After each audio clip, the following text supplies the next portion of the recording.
It all started on a quiet cul-de-sac in a suburban neighborhood that was, on the surface, perfect. Neatly trimmed lawns, identical mailboxes, and a homeowners association that prided itself on keeping the peace. But behind those polished smiles was an HOA run by a woman named Karen, a self-proclaimed enforcer of community order. Tom, a new homeowner, had moved in only 6 months earlier. He was quiet, polite, and always followed the rules. But to Karen, no one was ever perfect enough. It began with small notes on his door, one about his garbage cans being visible for too long, another about his grass being a shade too tall.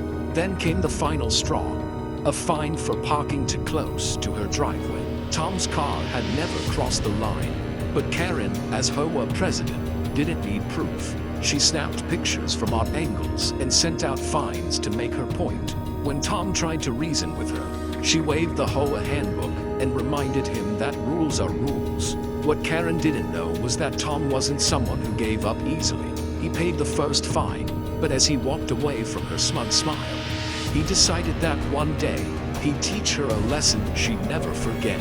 Weeks passed, and the neighborhood gossip mill churned with stories about Karen's latest targets. She fined one family for their mailbox color and another for a wind chime that was too loud. But she always seemed to have a special focus on Tom, the newcomer she wanted to keep in line. Then, one morning, Tom noticed a small patch of overgrown land behind Karen's house. It was technically outside her property fence, unused and neglected. Most people ignored it, but Tom was curious. A quick visit to the county land records office changed everything. That strip of land was city-owned, unclaimed, and open for purchase. An idea sparked. For weeks, Tom researched property boundaries, HOA covenants, and zoning laws. He realized that if he bought that narrow strip, Karen's backyard access would depend on his permission. The irony was too perfect. She had taken his parking spot for pettiness, and now he had a chance to take her backyard through law.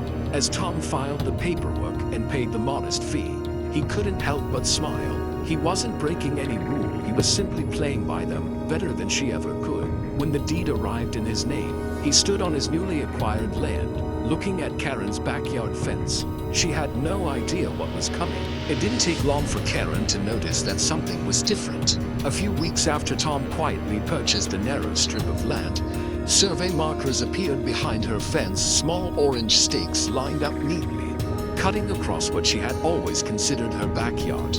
At first, she assumed there was a mistake, maybe some city maintenance project. But when more stakes appeared, marking boundaries deeper than she expected, her confidence began to crack. Tom, meanwhile, remained calm and collected.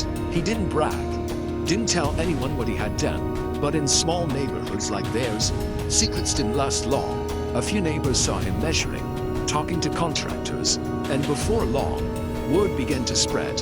Rumors whispered through morning walks and evening chats that Tom had bought the land behind Karen's fence. Karen brushed it off until she received a letter from the county confirming the property ownership change. When she saw Tom's name listed as the new owner of the strip directly bordering her yard, her face turned pale. That tiny piece of land wasn't just decorative, it held her garden shed, her fence posts, and a part of her patio that slightly extended past the original boundary line. For the first time, Karen realized she might not have been as untouchable as she believed.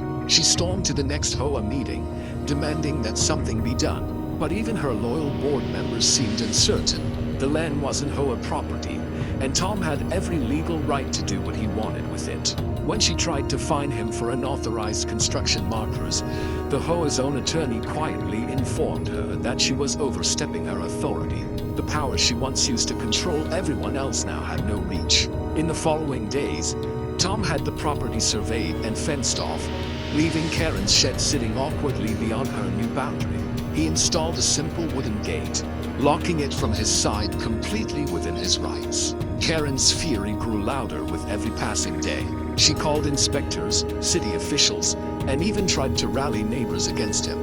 But most of them had grown tired of her petty fines and quiet harassment. For once, the neighborhood wasn't on her side. Tom didn't gloat. He simply watched as Karen's carefully curated sense of control began to crumble. She had created her own enemy through her arrogance, and now that enemy owned the land beneath her backyard dreams. As the days passed, she realized the full weight of her mistake. The garden she bragged about, the storage shed she filled with decorations, even the space she used for her backyard parties all technically sat on Tom's property now.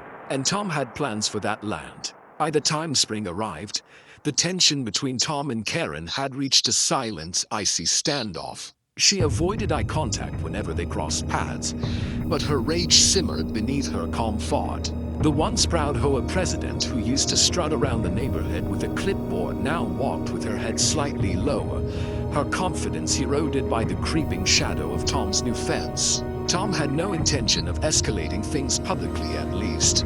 Not yet. Instead, he began to make subtle, deliberate moves that would send a message far louder than any argument could. He started by cleaning up the strip of land he now owned, the one behind Karen's fence. He cleared debris, trimmed overgrown bushes, and added a neat row of stepping stones. But then came the real strike.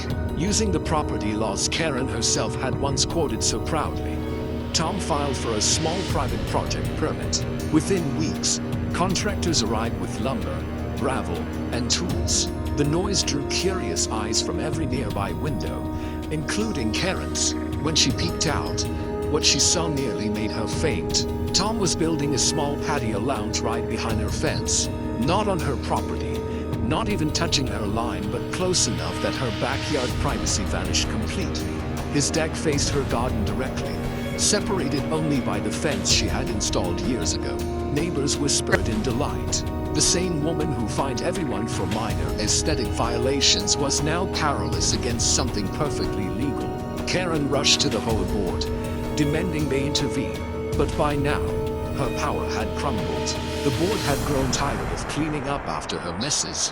One member quietly mentioned that Tom had followed every zoning code, permit rule, and setback requirement. There was nothing they could do.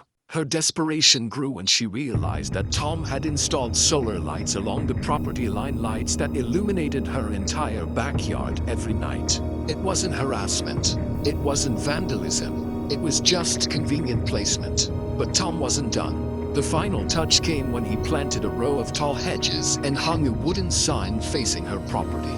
The sign read simply, "Private property, no trespassing." It was poetic justice. The same woman who once fined others for the smallest encroachments now found her entire backyard marked off by someone else's authority. She tried to push back legally, but every attorney told her the same thing. Tom owned that land, and she had no right to use it. The story spread quickly through the neighborhood, then online, when a neighbor posted about the feud on the local community forum. People couldn't believe how Karen, the infamous HOA tyrant, had finally met her match. But what happened next would completely destroy her reputation, not just in the neighborhood, but in the HOA itself. Summer arrived, and with it came the quiet unraveling of everything Karen had built. Her perfect image as the unshakable HOA president was fading fast. The once friendly neighbors who used to smile and wave now crossed the street to avoid her. The HOA meetings she once commanded with authority were now half empty. The community that once feared her now found quiet satisfaction in watching her lose control. But Tom wasn't finished. His revenge had been careful, calculated, and completely by the book. He didn't shout.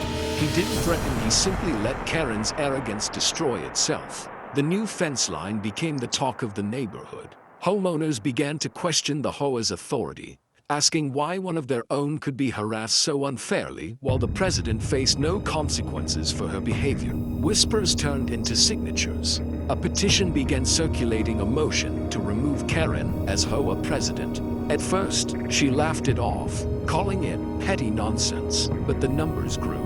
One by one, the families she had fined, humiliated, and controlled for years signed their names in bold ink. Even her closest allies turned on her, desperate to avoid sharing her sinking ship. Meanwhile, Tom's small patio project had become a local landmark. Neighbors gathered there for coffee, quiet conversations, and laughter, a symbol of peaceful defiance against tyranny. Karen could hear them from her window every evening, their laughter echoing through the fence that once defined her territory. Every sound reminded her of what she had lost. Then came the final blow. During an HOA audit triggered by homeowner complaints, investigators found that Karen had been quietly misusing HOA funds for years. Landscaping fees, maintenance payments, even decorative improvements to her own property, all charged to the community account. The discovery spread like wildfire. The same woman who had fined others for petty rule breaking was now exposed as the biggest violator of all. Within days, she was forced to resign. The HOA board voted unanimously to remove her from her position. Her influence vanished overnight. Tom never gloated, but he didn't need to.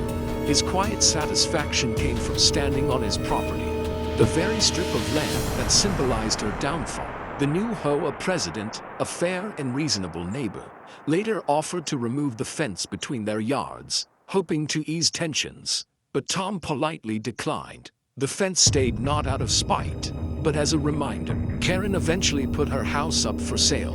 When she moved out, her old backyard looked smaller than ever, boxed in by the boundaries she once ignored. Tom watched the moving truck pull away and felt a strange calm wash over him. He hadn't just won back his dignity, he'd restored peace to an entire neighborhood. And as the sun set over his new patio, the sign on the fence gleamed softly under the lights. Private property, no trespassing.